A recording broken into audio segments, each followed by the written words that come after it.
ऐ खुदा तू बता तेरा क्या नाम है, तू है रहता कहाँ, तेरा क्या काम है। ऐ खुदा तू बता तेरा क्या नाम है, तू है रहता कहाँ, तेरा क्या काम है। क्या है तेरी हकीकत जो गुमनाम है, तुझ पे खुद को छुपाने का इल्जाम है।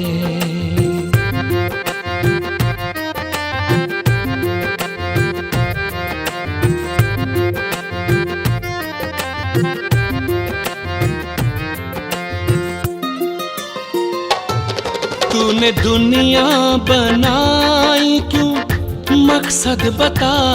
तूने दुनिया बनाई क्यों, मकसद बता। रूहें इसमें बसाई क्यों, मतलब जता। रूहें इसमें बसाई क्यों, मतलब जता। तेरे जलवों से रोशन ज़मीं आसमां, क्यों किसी को नजर तू ना आता यहाँ। तेरी पर्दा नशीनी का अंजाम है। ओम शांति। आज 23 मार्च 2022। बाबा कहते मीठे बच्चे, कोई भी कर्म विकर्म ना बने, इसकी पूरी संभाल करनी है। कदम कदम पर बाप की श्रीमत लेकर कर्म में आना है। प्रश्न है, विकर्मों से कौन बच सकते हैं, बाप की सहायता किन्हें मिलती है। उत्तर है, जो बाप से सदा सच्चे रहते, प्रतिज्ञा कर विकारों का दान देकर वापस लेने का संकल्प नहीं करते, वह विकर्मों से बच जाते हैं। बाप की सहायता उन्हें मिलती जो कर्म विकर्म बनने के पहले राय लेते, साकार को अपना सच्चा सच्चा समाचार बताते हैं। बाबा कहते बच्चे, सर्जन के आगे कभी अपनी बीमारी छिपाना नहीं। पापों को छिपाएंगे तो वह वृद्धि होती रहेगी, पद भी भ्रष्ट हो जाएगा और सजाएं भी खानी पड़ेंगी। गीत है, बचपन के दिन भुला न देना, आज हंसे कल रुला न देना। ओम शांति। बच्चों ने गीत सुना कि बाप बच्चों को सावधानी देते हैं कि हे बच्चे, तुम आकर अभी ईश्वर के बने हो और जानते हो हम ईश्वर की संतान हैं। सारी दुनिया मानती है कि वे गॉड फादर है। फादर माना हम उनकी संतान ठहरे। परम पिता तो बच्चे ही कहेंगे। तुम लौकिक के बच्चे तो हो, अब पारलौकिक बाप के बच्चे बने हो। किस लिए? बेहद के बाप से बेहद सुख का वर्षा लेने के लिए। बाप है ही स्वर्ग का रचयिता। स्वर्ग में जरूर देवताओं की बादशाही है, ये जानकर तुम बच्चे बने हो। राजा को अगर बच्चा नहीं होता तो गोद में लेते हैं। गोद लेते हैं साहूकार की, कभी गरीब की गोद नहीं लेंगे। कुछ लाभ होगा तब ही गोद लेंगे। तुम भी अभी जानते हो हम ईश्वर के बने हैं, उससे स्वर्ग की बादशाही मिलेगी। अब ऐसे बाप को कभी भी भूलना नहीं चाहिए, उनकी मत पर चलना चाहिए। रावण की मत पर तो विकर्म करते रहेंगे। इन 5 विकारों के वश नहीं होना। कहाँ भी देखो धोखा खाते हूँ, तो झट बाबा से मत लेना। कर्म विकर्म बनाने के पहले पूछना चाहिए, तो बाबा हम ये कर सकते हैं, तो समझाया जाता कि कभी देह अभिमान में नहीं आना, अपने को आत्मा समझ परम पिता परमात्मा की मत पर चलते रहना, कदम कदम। कभी कोई बात समझ में ना आए तो पूछना है कि बाबा मैं फलाने पर फिदा हुआ हूँ, मेरे को काम के भूत ने घेरा है। तूफान तो बहुत आएंगे, परंतु अपने को संभालना है। गटर में गिरा तो गोया बेहद के बाप को भूल, काला मुंह कर लिया। बाबा तुमको गोरा बनाने आए हैं, इसलिए 5 विकारों के फंदे में कभी नहीं फंसना। फंसेंगे तब जब देह अभिमान में आएंगे। देही अभिमानी होगा तो बाबा का डर रहेगा। विकार में जाने से तो बड़ा विकर्म बन जाएगा, क्योंकि तुमने विकारों का बाबा को दान दिया है। अगर दान देकर वापस लिया तो हाल वही होगा जैसे हरिश्चंद्र का मिसाल है। यहाँ पैसे की तो कोई बात नहीं, यहाँ तो है 5 विकारों का दान। तुम्हारे पास जो कांटे हैं वह दान में दे दो, फिर कभी काम में नहीं लाना। अगर वापस लेना है तो इतला करना है, ना बताने से तो पाप वृद्धि को पाता रहेगा, फिर विकार में जाते रहेंगे। बतलाने से सहायता मिलेगी। हम शिव बाबा के बच्चे हैं, बाप से प्रतिज्ञा की है कभी हार नहीं खाएंगे। ये है 5 विकारों रूपी दुश्मन को जीतने की बॉक्सिंग, उसमें कभी हराएंगे नहीं। अगर गिरा तो शिव बाबा तो झट जान जाएगा। फिर हुक्म मिला हुआ है साकार को लिखना है, नहीं लिखेंगे तो विकर्म बढ़ता जाएगा और 100 गुना सजा खानी पड़ेगी। बाबा को बताने से आधा कट हो जाएगा। ऐसे बहुत बच्चे हैं जो लज्जा के मारे समाचार देते नहीं। जैसे कोई गंदी बीमारी होती है तो सर्जन को बताने में दिल खाती है, तो सर्जन क्या कहेंगे? फिर नतीजा क्या निकलता? बीमारी बढ़ती जाती।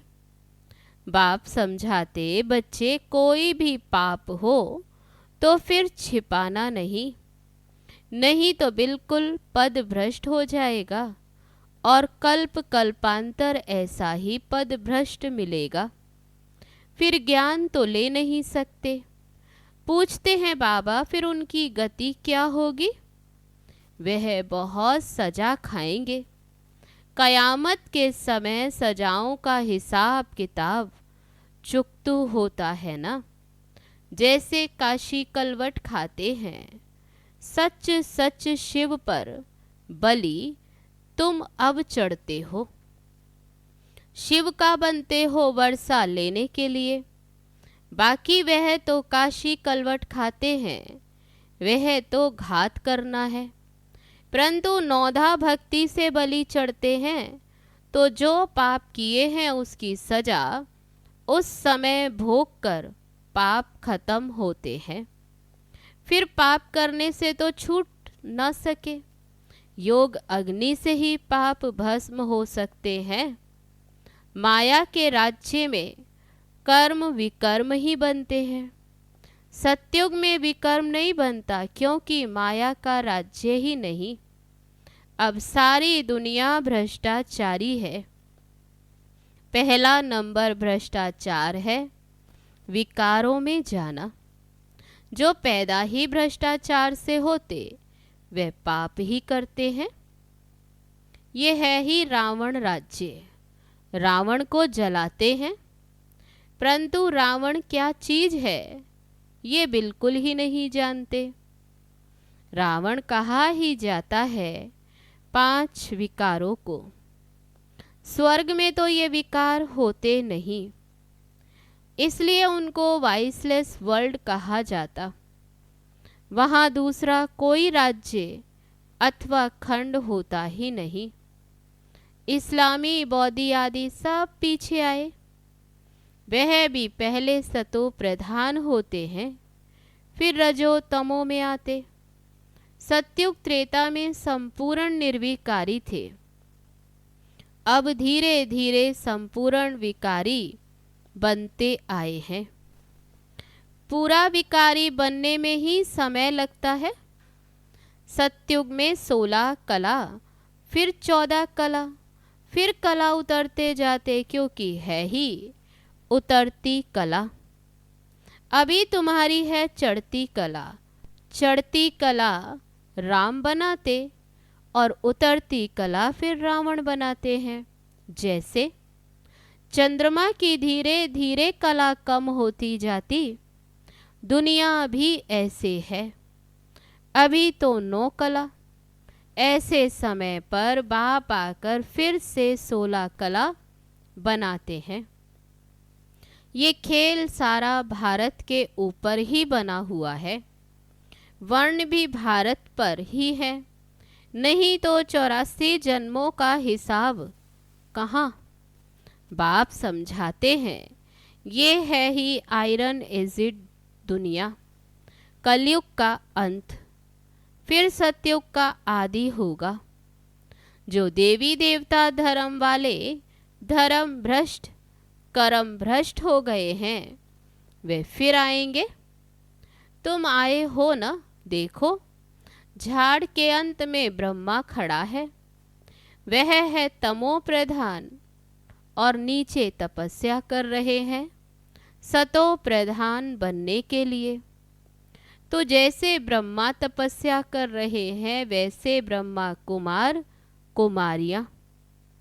अब जो ये ब्रह्मा सतो प्रधान बन रहे हैं, उनमें परमात्मा आकर अपना परिचय देते। इनको बताते हैं तो बच्चों को भी बताते। बाबा और तुम बच्चे जो कल्प वृक्ष के नीचे तपस्या कर रहे हो देवता बनने के लिए, ये मंदिर हूबहू तुम्हारा जड़ यादगार है। अब ऐसा कोई बुद्धिवान बच्चा हो तो इस मंदिर की पूरी हिस्ट्री ज्योग्राफी बताए कि ये ऊंचे ते ऊंचा मंदिर है, इसमें मम्मा भी है, बाबा भी हैं और बच्चे भी तपस्या कर रहे हैं। तो बाबा कहते दिलवाड़ा मंदिर का सारा इसका राज समझाएं। जिन्होंने भारत को स्वर्ग बनाया, उनकी हिस्ट्री ज्योग्राफी विलायत वाले सुनेंगे तो कहेंगे ये तो हमारे बाप का मंदिर है, जो भारत को हेवन बनाते, जो इस समय प्रैक्टिकल में बैठा है। ये तो हमारे बाप का मंदिर है, ये तो और कोई नहीं जानते। ये सब चित्र अंधश्रद्धा के बने हुए हैं। इनको भूत पूजा कहा जाता।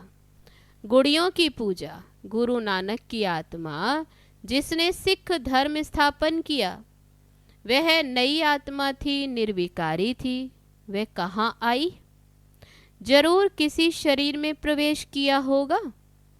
तो पवित्र आत्मा कभी दुख नहीं भोग सकती। पहले तो उनको सुख भोगना है, पीछे दुख। ऐसा कोई भी कर्म ही नहीं किया तो दुख क्यों भोगे? हम भी पहले संपूर्ण रहते हैं, फिर धीरे धीरे कलाएं कम होती। हर एक मनुष्य का ऐसे ही होता। बुलाते हैं पतित पावन आओ, तो जरूर आकर पावन दुनिया की स्थापना करेंगे और पतित दुनिया का विनाश। ब्रह्मा द्वारा स्थापना और शंकर द्वारा विनाश। कितनी अच्छी रीति समझाते। ये उनकी बुद्धि में बैठेगा जो देवी देवता धर्म का होगा। इसलिए बाबा कहते हैं कि ये भक्तों को ज्ञान दो। कोई को ये पता नहीं कि हम पहले पहले देवी देवता धर्म के थे, फिर असुर बने हैं। लक्ष्मी नारायण ने पूरे 84 जन्म लिए। अभी तुम शूद्र से ब्राह्मण बने हो। जो बाद में आते वह ब्राह्मण नहीं बनेंगे। ये बातें उनकी बुद्धि में बैठेगी जिनकी बुद्धि में कल्प पहले बैठी होंगी।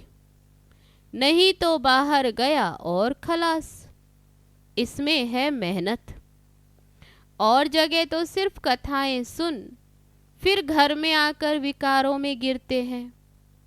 गुरु को पूरा फॉलो करते नहीं कि फॉलोअर्स कैसे कहलाएंगे। गुरु लोग भी उनको कुछ कहते नहीं। अगर कहें तो फिर एक भी फॉलोअर्स ना रहे, फिर खाएं कहाँ से? गृहस्थियों का ही तो खाते हैं। फिर विकारियों के पास जन्म लेना पड़ता है। देवताएं तो संन्यास करते नहीं। ये है प्रवृत्ति मार्ग का संन्यास और वह है निवृत्ति मार्ग का संन्यास। बाप आकर स्त्री पुरुष दोनों को समझाते, बच्चे संपूर्ण बनेंगे तो संपूर्ण राज्य पद पाएंगे। कम पवित्र बनेंगे तो कम पद पाएंगे। फॉलो करना है माँ बाप को। बाबा कहते हैं माँ बाप के मिसल मेहनत करो तो गद्दी नशीन होंगे। मुख्य बात है पवित्रता की। अब देह अभिमान छोड़ दो। मैं आत्मा हूँ, बाबा लेने आया है। पवित्र बनने से ही पवित्र दुनिया के मालिक बनेंगे। कुंभ का मेला कहते हैं वह त्रिवेणी आदि का है नदियों का मेला। उनको संगम कहते हैं। वास्तव में ये है अनेक नदियों और सागर का मेला। तुम सब ज्ञान नदियाँ हो, बाप ज्ञान सागर है। बाबा कहते मेरे से योग लगाओ तो तुम पतित से पावन बन जाएंगे। मरना तो है ही। बाप से वर्षा लेना है तो अभी ही भक्ति का फल भगवान से ले सकते हो। नहीं तो समझेंगे तुमने भक्ति की ही नहीं। भक्ति करने वाले ही आकर राज्य भाग्य लेंगे। बाबा कितना अच्छी रीति समझाते हैं। और सभी की बुद्धि में तो शास्त्र ही होंगे। यहाँ ज्ञान सागर बाप समझाते हैं तो तुम श्रेष्ठ बन रहे हो। राजधानी स्थापन करने में कितनी मेहनत होती। रुद्र ज्ञान यज्ञ में बहुत विघ्न पड़ते हैं। अच्छा, मीठे मीठे सिक्की लदे बच्चों प्रति माता पिता बाप दादा का याद प्यार और गुड मॉर्निंग। रूहानी बाप की रूहानी बच्चों को नमस्ते। हम रूहानी बच्चों की रूहानी बाप दादा को नमस्ते नमस्ते। ओम शांति। अब है धारणा के लिए मुख्य सार। पहली पॉइंट, देह अभिमान में आकर कभी भी विकारों के फंदे में नहीं फंसना। कर्म विकर्म ना बने, इसलिए कर्म के पहले बाबा से राय लेनी है। दूसरी पॉइंट, माँ बाप को फॉलो करना है। ऊंच पद के लिए संपूर्ण पावन जरूर बनना है। अब है आज का वरदान। न्यारेपन की अवस्था द्वारा पास विद ऑनर का सर्टिफिकेट प्राप्त करने वाले अशरीरी भव। पास विद ऑनर का सर्टिफिकेट प्राप्त करने के लिए मुख और मन दोनों की आवाज़ से परे शांत स्वरूप की स्थिति में स्थित होने का अभ्यास चाहिए। आत्मा शांति के सागर में समा जाए। ये स्वीट साइलेंस की अनुभूति बहुत प्रिय लगती है।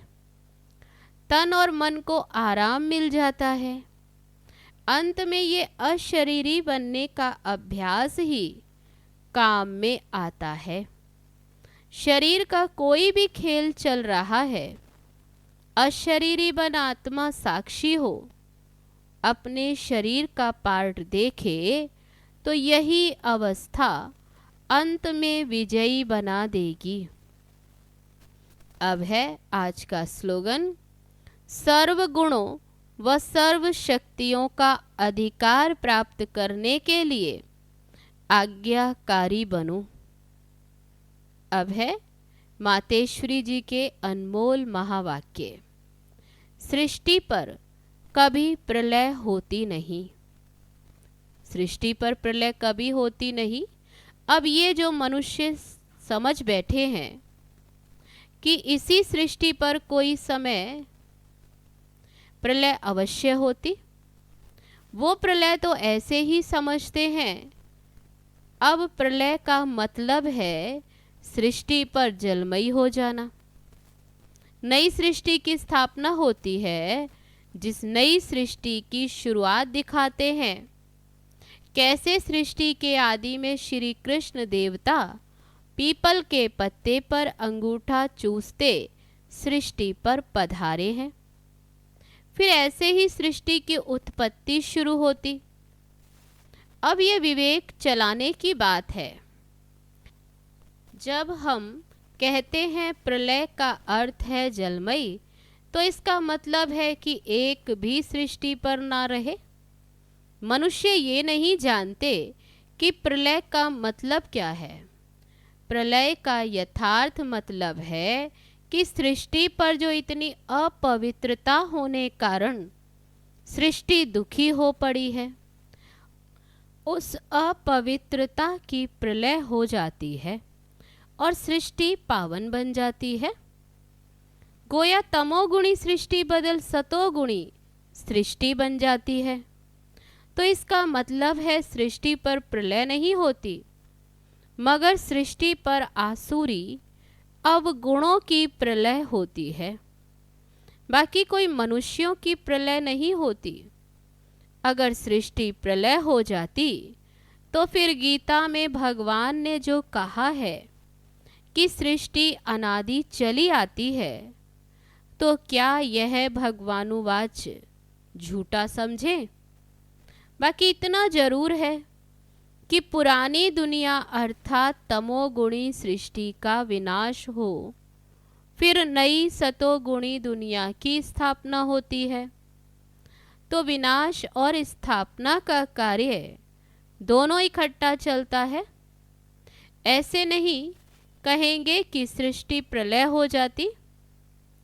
इस ही सृष्टि पर स्वर्ग और नरक की स्थापना होती है। बाकी जब स्वर्ग है तो नरक नहीं, और जब नरक है तो स्वर्ग नहीं। स्वर्ग कहते हैं जहाँ पवित्र देवी देवताओं का निवास स्थान है, और नरक कहते हैं मृत्यु लोक को, जहाँ अपवित्र मनुष्य आत्माओं का निवास स्थान है। मानो अपवित्रता की प्रलय हो जाती है। अच्छा, ओम शांति।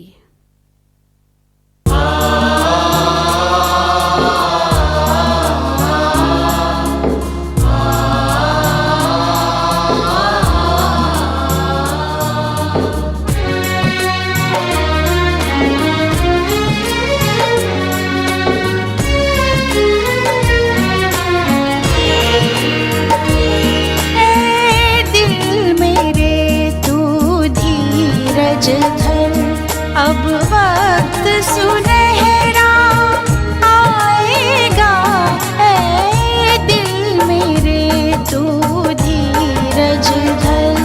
अब वक्त सुनहरा आएगा, गम की ये रात खत्म होगी, सुख भरा सवेरा पाएगा। दिल मेरे तू धीरज